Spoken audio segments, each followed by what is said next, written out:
Well, here now is quite something today. It As you sure pointed out to is. me, there's an offensive by Hamas against the state of Israel. Uh, It sure is. Large scale, this time, this is it. Well, this government is going to be very, bloody. It's going to try to pulverize Gaza, but Palestinians are ready for it. They're ready to fight. So, this is not just a one-way fight anymore. This is no longer just Israel and the military, bashing the Palestinians day after day, killing Palestinians day after day, every day. Now it's the table is turned. Well, that's the when I sent out my communiques this morning, asking people when will they rally outside the Israeli embassy, or how will the world show their support for Palestinian freedom? Yeah. I kind of just raised the question: will you show support? Because it seems as though Israel is immune from any kind of criticism when it comes to the West Bank, Gaza, or and the Golan Heights. Hmm. Israel can do Israel the Golan Heights. People forget about the Golan Heights. They're still from Syria. Mm-hmm. So we spoke a few months ago about the prior Palestinian attacks inside the inside. I want to say inside the West Bank. There were some fighters who had come together, different forces, and we have no way of knowing if these are the same forces or if they're different forces. However, what the Israelis tend to forget is that people who are oppressed are going to fight back. Mm-hmm. Because whenever you are an oppressor, I think history will show that you become immune to the suffering that you're causing. You Mm-hmm. actually don't care. You actually don't care because you're in charge. You're in charge. I'm the boss. You are my subordinate, and you are to stay in line. Mm-hmm. And at a certain point, people are going to say, "Look, we're tired of this, and we will set the rules of engagement, not you." So that's what happened. That's what happened yesterday. Whoever is initiating this conflict in the sense of initiating armed self-defense does not care about the rules of engagement because they have said they have to know Israel will counterattack. They're quite aware of that. Mm-hmm. They have to know that.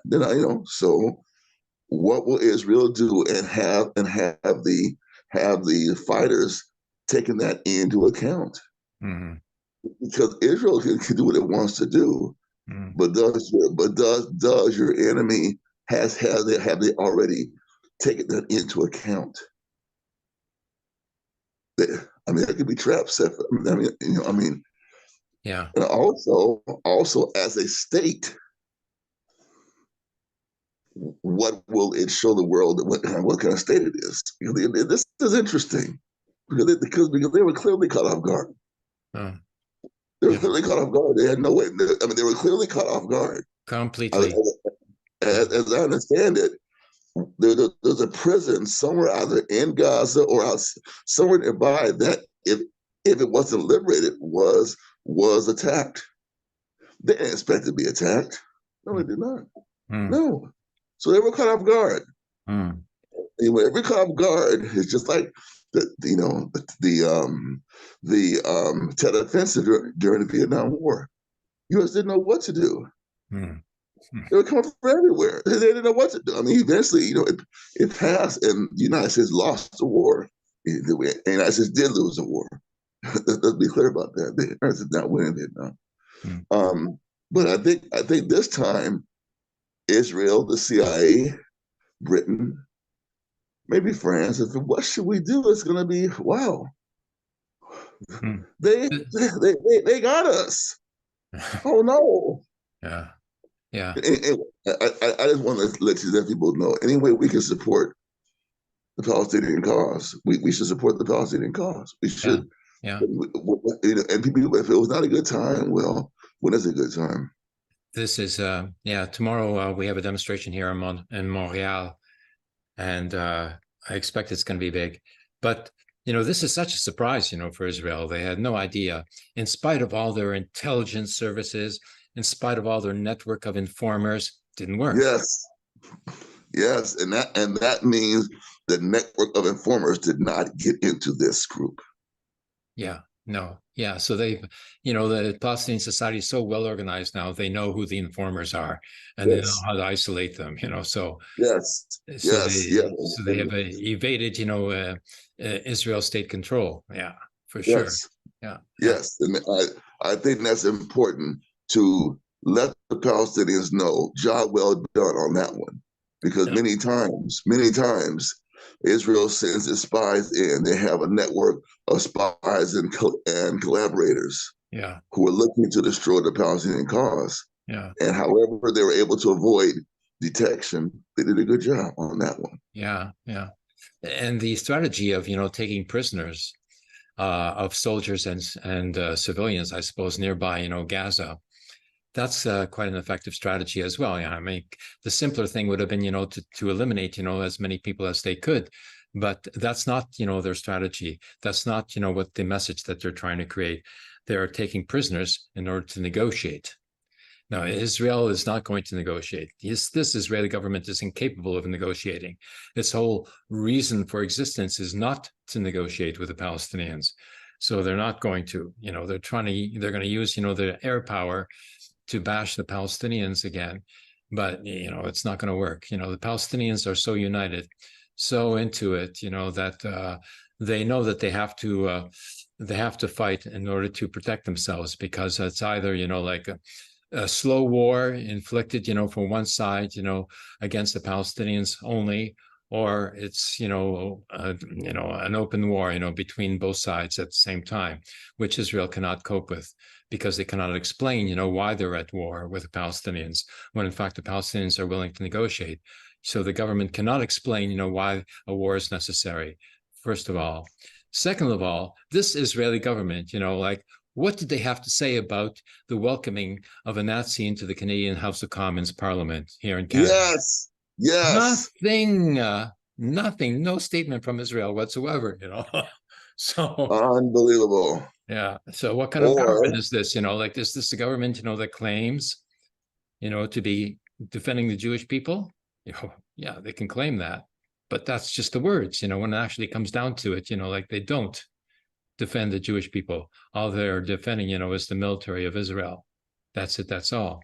Israel is useless as far as like is Jewish concerns and Jewish security and Jewish safety is concerned. Israel does nothing to oppose, the Nazis, who are pro-Zionist, as well. And Israel has done nothing to denounce, the anti-Semites, who are opposed to the presence of Jewish Americans, but who support Israel.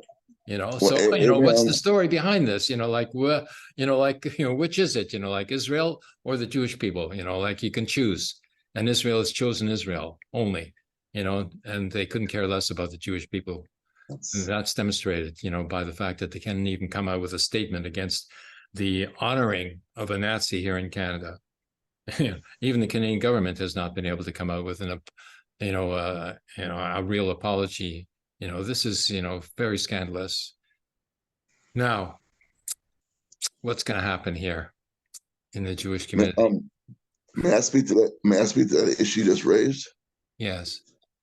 Thank you. I want to speak to the two issues that you just raised. One, now that we know Israel has not taken a stand against a Nazi being feted by a NATO member, Mm. a NATO member, Mm-hmm. and they said with which they have, I'm sure, diplomatic relations with Canada. I'm sure they do. Mm. And they said nothing. Mm. See what? Also, Zelensky was Mm. there and applauding, Mm-hmm. physically seen applauding Mm-hmm. this fascist murderer. Mm-hmm. Ukraine said nothing. Mm. So clearly, at least in public view, Ukraine and Israel turn an eye or show support for Nazism. Yeah, turn their back to the Jewish people. Yeah. Mm-hmm. But that's the second thing that you mentioned that I find interesting. Mm. If we see Israel, if Israel purports to be a government which defends people who are Jewish or of Israeli ancestry internationally, how could it not say anything about the Nazi being feted in Canada? Yeah. It brings a true exposure of who they really are. Mm-hmm. Mm. I mean, because and that's a very good point you make. Yeah. Because this issue of a government, let me just say this: one of the real crises, one of the real disasters of the international slave trade and the Berlin Conference is that Black people around the world have no Black government they can turn to for support. Mm-hmm. I'm not saying Israel is good in that regards, but if it says it's supposed to do something, then they should be called on a carpet to do it. Mm-hmm.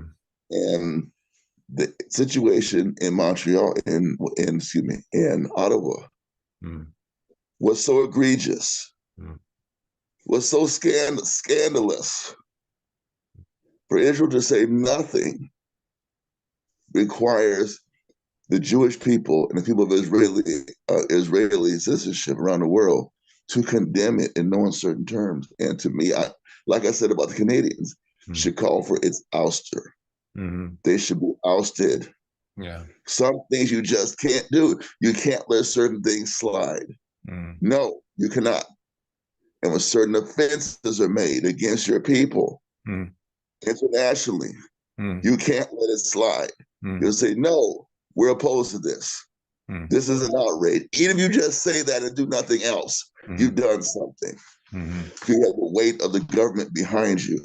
And I still say Canadians must demand the end of the ouster of the government with or without an apology. Yeah, this Because government is every party in the government was applauding the fascists. All of them. Yeah. Yeah, Social Democrats as well. Yeah. Yeah, There was one though who wasn't applauding. Good. This came out. It was the wife of Zelensky. She did not applaud. She just sort of tapped her hand, but she was, visibly, like uncomfortable. And then the next day, what Zelensky did, this has not really made the news.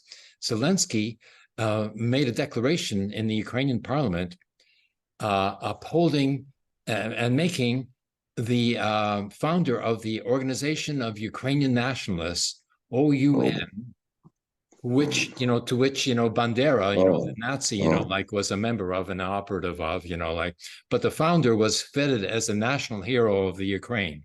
Yeah. Okay. Yeah. Now they claim to be nationalists, okay, but do they ever talk about, the great Ukrainian liberator who was Makhno, the anarchist Ukrainian who was fighting for the independence of the Ukraine against the White Army of the monarchical aristocrats of the White Army of Kornilov, and who came into the Ukraine, to attack Russia. And the anarchists, were fighting against the White Army. And who was fighting against the anarchists? Both the White Army and the Red Army of Trotsky, So the Red Army and the Black Army were fighting each other, because the Red Army wanted to incorporate Ukraine into Russia under, Trotsky, Bronstein. And meanwhile, Lenin, comes out with a proclamation that the Ukraine has a right to self-determination. Like it's such a, like a mess, when it comes to Ukraine. Yes, yes, it is. It is a especially, mess. Yeah, when it is anarchists, a mess. and the It really communists were is. slaughtering each other, like over the Ukraine. And Yeah, the Ukraine is a mess. and I agree. Machno, who was this, great, anarchist, fighter for the Ukraine and against, the Tsarist Empire, like it's not even mentioned by Zelensky. Not even mentioned, never mentioned, by any of them. This exposes, that regime, that nationalist regime, as being not Ukrainian nationalist, but just, plain, like, fascist. Because, they're just extolling, the fascist Ukrainians, and they have nothing to say about, the anarchist Ukrainian who was the first to fight against the Tsarist Empire for the independence of the Ukraine. And now this Israeli government also, claims to be, nationalist, like, defending the Jewish people, but it's not. Didn't have anything to say about, the fitting of the Nazi in the Canadian Parliament. Has nothing to say about, the Zionist supporters in the United States who are a bunch of fascists, anti-Semites.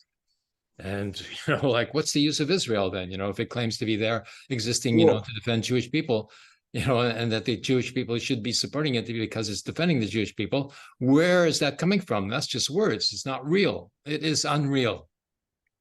well, let me ask you this. You raised a good point to make me think about something. What could be the role of the Jewish people in the diaspora towards this question? Because I'm still saying this question is far from dead, and that people have the responsibility to bring Israel to task on this. That's my view. And who better to do it Yeah. than the Jewish community in the diaspora? Yeah. I mean, or perhaps there are better ways of doing this. But I do think what you just said needs to be amplified and shared broadly. That Israel said nothing. That's right. And Israel can't not say anything. If anybody must condemn this, it must be Israel. And the fact they have not is a statement. Is a statement.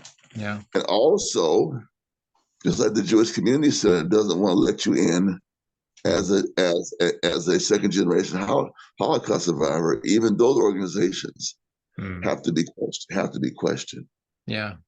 On this, you cannot be silent. On this, you cannot be silent. Yeah. Anyway, there's been a move, this week as well, probably as a result of the House of Commons fitting of the Nazi and Nazism, basically. Mondoweiss, which is one of the main Jewish opposition groups, Mondoweiss has come out, with a new organization called Jews Against White Supremacy. And what they mean by white supremacy is Zionism. Explicitly anti-Zionist organization, has now developed, which is picking up, the Jewish Bundist concepts of fighting against anti-Semitism in the name of the Jewish people, but not in the name of, a nationalist, state organization that is only, seeking to build its own power and develop its own national bourgeoisie. No, that's not the way to go. The way to go is for Jewish people to take control of their own communities, where they are living. Here in Canada, it's already started. The Jewish organizations here have broken, from the Zionist, agenda, and they've all denounced, the Canadian government, even though the Liberal Party was, a favorite of the Jewish community organizations for so long. Good. They've denounced this government, and they're calling for the prosecution of Nazi war criminals. There was a big inquiry done, Duchenne Commission of inquiry into the presence of Nazis, who were allowed into Canada after the Holocaust. And, this study has, the list of names of all these Nazis here in Canada. And that part of the study, was kept secret by the Canadian government. Now the Jewish organization is saying, we've got to, make these names public, and these people have got to be prosecuted. Good. This has never been done before, and now it's being done. Yeah. Good. Well, I would like for that story to get out. If you could please provide me with some news clips, links, or any sources about that story. What I'm saying is this story has to stay alive. Mm. If we don't keep it alive, Abraham, that story will be killed by the mass media. Yeah. They want, oh, it's over with now. You know, he. But I also want to talk about. Can you give us any updates on Trudeau's so-called apology? Well, I heard he apologized about something. What exactly happened this week on that? Nothing. You know, I think he's trying to ignore it. You know, like you know, you know, like they think this is going to blow over. You know, but you know, the leading Jewish figure in Canada, Erwin Kotler from the Liberal Party, a candidate for the Liberal Party. I ran against him in an election one time, even, and he is supposedly the voice of the Jewish community in Canada. You know, when it comes to civil rights and all this. You know, and he's a great defender of Rwanda and supposedly, you know, like he was defending Mandela and all this. You know, he's supposed to be a big name. Okay, Professor. Okay. Well, he has come out, you know, calling on the Canadian government, you know, to reveal the secret parts of the Dusan Commission of Inquiry into the presence of Nazis in Canada. So that means he's breaking, you know, with the Liberal Party leadership, which is a very good sign. So if he does it, then all the rest of the Jewish community is going to break from the Liberal Party as well. No, you know, it's going to split. You know, some are going to go to the Conservative Party, some are going to go to the NDP, Right. which is led by a Sikh leader, a Sikh man, Sikh Canadian. And so it provides, you know, something of an alternative, you know, to the Anglo-Saxon supremacy, you know, and its collaborators amongst the Québécois, like Trudeau. So, you know, that power base, you know, is going to be broken. It's going to be cracked up. It's going to be, you know, it's going to be, you know, bypassed here in Canada as a result of this of the scandal. Now, and you know, now I can also go back into the Jewish Community Center, you know, next month, you know, to speak to this. You know, I have, you know, the credibility, you know, to speak to the Jewish community now, you know, that the Zionists do not have. You know, the Zionists, you know, do not have the backup of the Israel government. Even, you know, they're cut loose. You know, now, you know, they're you know, having to fight, you know, anti-Semitism on their own, you know, without the backing of the Israel government, because the Israel government is supporting Ukraine, supporting Zelensky, and in effect supporting the Nazis, you know. So, you know, like they're caught in a contradiction. I wish we could do a show specifically on that, because this is, again, for our brothers and sisters in the diaspora, in Canada, in Israel. We need to show how support for Ukraine is on its face against the national interests of Jewish people. Yeah, yeah.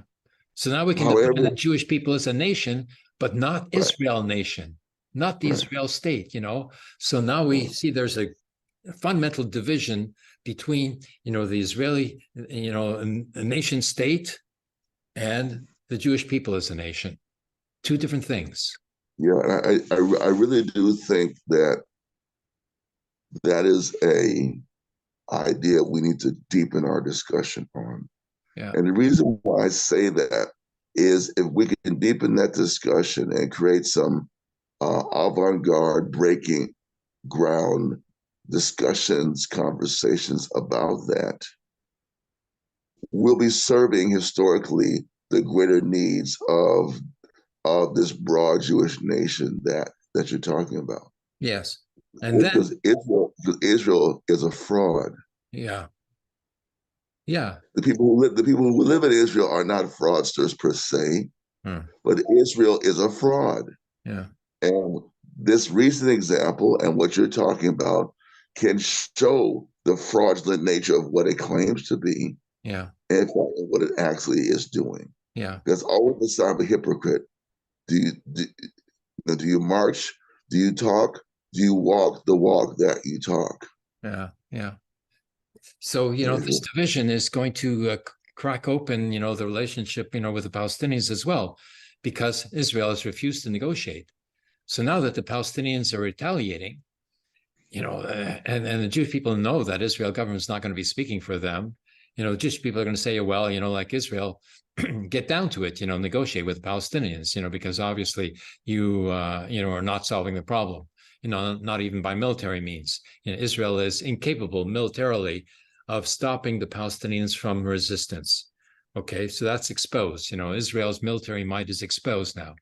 So either they, increase military, repression of the Palestinians, which means, increased resistance. So either, the Zionists, will go for that, but the Jewish people were not. Jewish people were going to say, like, why do we want, a bigger war? No way, like when this can be resolved, by negotiations. And then it'll become revealed that Hamas has actually offered to negotiate with the state of Israel on the basis of mutual recognition of each other, So, Hamas has been asked, to recognize the state of Israel. Okay, so Hamas has replied, okay, we'll recognize Israel if Israel recognizes Palestine, as a negotiating partner, which means that it has, right to independence. Now, when this becomes, revealed, like, when the confrontation goes on for a while, and then finally, Hamas is going to say, okay, like, you want to end this? Okay, we're prepared to end this, but only by negotiations. So are you prepared to negotiate? Yes or no? And they can say this in front of the whole world. And so, when Hamas says this, the Jewish people are going to say, yes, let's negotiate. Let's end this, war, finally. And then Israel say, no, we don't want to negotiate, because, Hamas is a terrorist organization. Well, if Hamas is a terrorist organization, so is Israel. There's no difference. War is war. So, I think this could be a breaking point.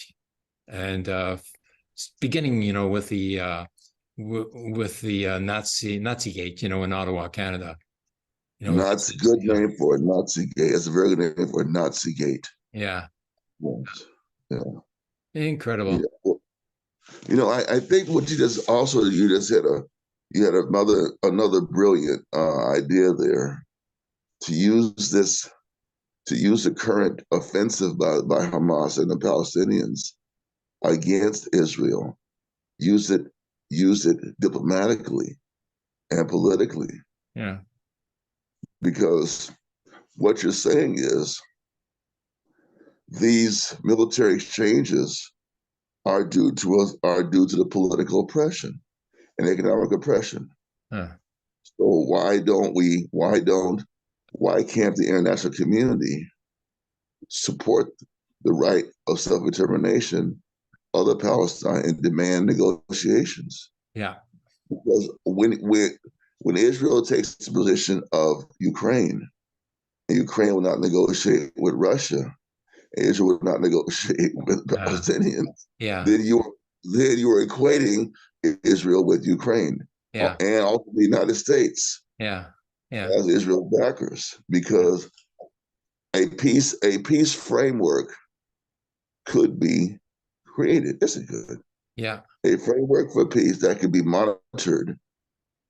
It can be monitored, could be established. Yeah. But Israel does not want to be monitored. Yeah. No. Yeah. No. Israel.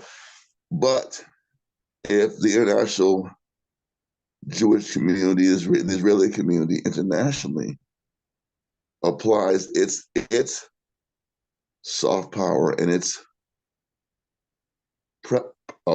pressure, its status, if it will once again establish its status, Israel could be forced to negotiate. Yeah. It would probably take an international movement of predominantly Jewish people. That's what it would take. Yeah, that's what it'll take, because the rest of the, pressure doesn't work on Israel, like, no, it doesn't matter, who says anything, United States can, like, even, is ignored by Israel. So. Right. But if it's led by a broad-based, peace-oriented, Jewish-led international movement, even if Israel says it is ignoring it, It cannot ignore it. No, Can they because can't ignore the Jewish people. Yeah. you say you speak for us, okay? We're not saying you don't need to exist as a state. No, we're saying this conflict needs to end. Yeah. And this recent military attack on Israel is an indication of a conflict that needs to come to an end. Yeah. Yeah. So Hamas is in a therefore, position now to offer peace negotiations, you know, right, can say this, you know, we're willing to negotiate, you know, for a peace settlement. and, And so Israel's not going to accept that. And so the Jewish people are going to say, you know, like, we want peace. Therefore, you know, like we're supporting, you know, we would have to support, you know, the Hamas demand against, you know, Israel's intransigence. So, you know, this is a dividing point. You know, this is a breaking point, you know, of the Jewish community from the state of Israel. Yeah. I think we should come back to this in subsequent conversations. What is the chatter among the diaspora, within the diaspora? Are there people in Israel that can be worked with along these lines? Yeah. I think again, you made a very good point. This weekend's military advances are the result of a historical oppression. That is why this does not occur, because there's some evil people in the West Bank, I mean, or in Gaza, that hate us, and we have to defend our. No, that's not what's going on. Yeah, yeah. This is due to something historically you have done. You set the West Bank up. It doesn't. West Bank isn't something that exists in reality. It's something you set up. Yeah. You put somebody over there. Yeah. You lock them up, and the Gaza and the West Bank. You create this. Therefore, you're responsible for ending it. Yeah. And how could these young men be so desperate to fire rockets, to attack your cities, to ram cars, to try to liberate prisoners, to take Israeli prisoners, Israeli soldiers prisoner? Yeah. That's an act of military sophistication due to desperation. Yeah. But they have no choice. This is only the beginning, you know, because this is Hamas fighting. Then there's Islamic Jihad. Then there's Fatah, which has to come into this as well. You know, if Israel escalates, then Fatah's going to have to come in to defend the Palestinians. Then there's Hezbollah in Lebanon, ready, willing, and able, you know, to take on Israel, you know, from the north. You know, this is, and then, you know, like if, you know, there's even the possibility that, you know, Syria might do something about the Golan Heights, you know, to take it back, that Syrian territory. You know, and then, you know, if it grows, you know, to that point, then Egypt can step in as well. So it's, this is, you know, big stuff. This is, you know, something that Israel cannot contend with, you know, and Israel is going to have to either go crazy or have to back down. And this government, you know, they're already, you know, like only standing on one leg, you know, because of the protests, you know, from the opposition Zionists, you know, the Zionists who are opposing the Zionist government of Israel, you know, like is there as well, still ongoing. And every week, you know, big demonstrations of 50,000, 100,000, you know, this is happening at the same time. And I don't think it's going to stop, you know, because of this confrontation. It's going to continue. And they had better learn, you know, to develop a program, you know, to call for negotiations. And because that's the only sort of program that's possible. You know, otherwise the conflict continues and increases. So, you know, they have no choice but to call for negotiations. So I look forward, you know, to the Israel Zionist opposition, you know, picking up a demand, you know, to oppose this government as well on the basis of calling for negotiations with Hamas. So let me ask you this. What you're saying is when Israel attacks Gaza, which we have to assume is already doing or will soon do within the next 24 hours. Yeah. You're saying that Fatah and other formations will be required to engage. Yes. Yeah. Yeah. And there's already, you know, like the basis for this opposition in the popular resistance committees and the brigades, you know, of Jenin and Nablus, you know, exist already. Right. And this goes beyond, this includes, members of both Fatah, Islamic Jihad, Hamas, and DPLF, the Marxist organization. They're all in the Popular Resistance Committees. So they're all connected, and they can all, unify the opposition and the resistance, on this basis, and increase the level of confrontation with Israel in the West Bank as well as in Gaza. So, I think that this week is going to be, determining event in the history of Palestine. And we can look forward, to Israel being forced to back down. I think this is when it's going to happen.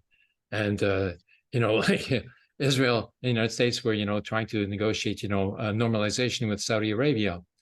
And Saudi Arabia is not going to, establish, diplomatic relations with Israel in the midst, of a confrontation, like this, with the resistance, Palestinian resistance. And in fact, Saudi Arabia is going to be in a position to demand, that Israel negotiate with Hamas to end this confrontation. So Israel is going to get the pressure, from all around.